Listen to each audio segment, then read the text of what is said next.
unreached by the gospel. Wait a minute. That's a lot of people. I feel like we need to have a conversation about this. I come from a family of missionaries. On my mom's side, my grandparents were Dutch missionaries who served Jewish immigrant communities in the US after World War II. On my dad's side, my grandmother hopped on a bus in Kansas and went all the way down to Guatemala, where she worked in adoption and orphan care. I am very much the product of people who left everything they had in order to reach others with the gospel. But those are stories for another day. Today, we're thinking about this other map. This is a map of the places with the greatest spiritual needs. It shows us the nations with the people groups that are least accessible to the gospel. The green zones are places with gospel presence. There are Christians, churches, and gospel teaching that are easy to access for any person. We call these zones reached. The red zones are unreached, or at best, very hard to reach. But what does unreached actually mean? And more importantly, how do the red zones get to be red in the first place?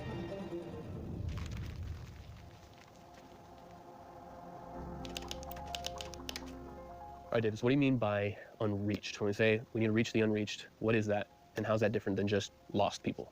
So unreached, biblically, think Romans 15. Paul is saying, I'm leaving regions where the gospel has gone, where people have access to the gospel now, to go to a place, Spain, where the gospel is not known. The language he uses in Romans 15 is where Christ is not known, where people don't know the good news about who Jesus is and what Jesus has done. So maybe you're thinking, wait, I have unreached people in my neighborhood or at my office, but they're not in the red zones. Well, that's not really what we're talking about. We're not talking about lost people. Lost people are people who don't know, believe, and trust in Jesus. Those are everywhere. But there's an added challenge if you're lost and unreached.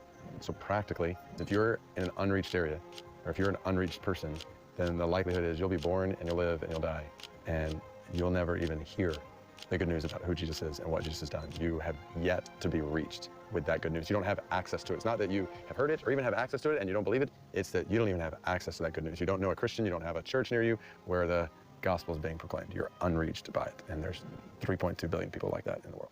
This is what the red zones represent. The question, though, is why do they even exist in the first place? And how did that number get to be so big? And if you begin to look at the countries and people groups in these regions, you'll find that there are no simple answers. Every nation and every people group has its own complex history, its own geographical challenges, and its own cultural, linguistic, political, and religious background that factors into why a certain region is more or less reachable or accessible for gospel work. It's all way more than I can cover in one video. But maybe there's two ideas here that can help us understand this challenge and, well, do something about it. The first is this: reaching the unreached is hard. I know, that's obvious, but hear me out. Reaching the unreached is hard because gospel work, more often than not, is not a welcome activity anywhere in the world. In the Bible, Christians are promised that we will not be welcomed in this world. John literally says, do not be surprised, brothers, that the world hates you. It's the direct result of following Christ. Because you are not of the world, but I chose you out of the world, therefore, the world hates you. And persecution from the world is not a, like, maybe sort of thing. It's an assumed, definitely going to happen kind of thing. And that's just the starting condition of the world. But there are also other forces working against. The adversary in this world does not want 3 billion people to be reached with the gospel, and he's doing everything he can to keep that from happening. Zoom in on this map and you will find that this spiritual oppression takes physical forms, often through violent persecution. Open Doors USA reports that 13 Christians are killed every day for their faith. That's 400 Christians killed every month. That's twice the size of the average church in the US every month. And so he's working every day in every way to keep the gospel from going to the unreached. And then there's practical reasons. It's hard to get the gospel to the unreached. Like, unreached people are unreached for a reason. They're difficult to reach. They're dangerous to reach. I say all the time, like, the easy ones are taken. Like, these are hard places to go. God's enemy, while defeated by the cross and resurrection of Christ, still seeks to deceive and blind people using whatever means possible. It all goes back to this idea. Reaching the unreached is hard. This is not the only reason why the red zones are red. Reaching the unreached is hard. It's also true that we might be taking it too easy, meaning we'd rather remain in a comfortable version of Christianity that exists to serve us rather than embrace a costly Christianity centered on serving others. When I think about this, the spiritual dynamic at the core of all this, I think about, okay, unreached people. I mean, picture people who for centuries have been kept in darkness, who have been blinded, 2 Corinthians 4:4-6, from seeing the light of the glory of God in the face of Jesus, and have been convinced that these idols are worth worshiping instead, that these gods or spirits are what needs to be appeased, or whatever, or there is no God. So there's centuries of spiritual darkness. And then you put on top of that, okay, those with the gospel, even just in the context where you and I are sitting right now, like the idolatry of money and materialism and prosperity in this world, the idolatry of sex, sports, success, like so many different things that consume our minds, our thoughts, our treasure, what we're pursuing after, we're running after. Like look at our lives as Christians. We're spending so much of our time on so much stuff in this world. So we're not blinded in the same way. By God's grace, we have the gospel, but it's like we're blinded to what God is doing in the world and we don't see it. The church, we would rather remain comfortable than engage in a difficult task. Now, I don't want to appear overly critical, so let's just look at some numbers. According to estimates in 2021, Christians around the world earned a combined annual income of approximately 51 trillion US dollars.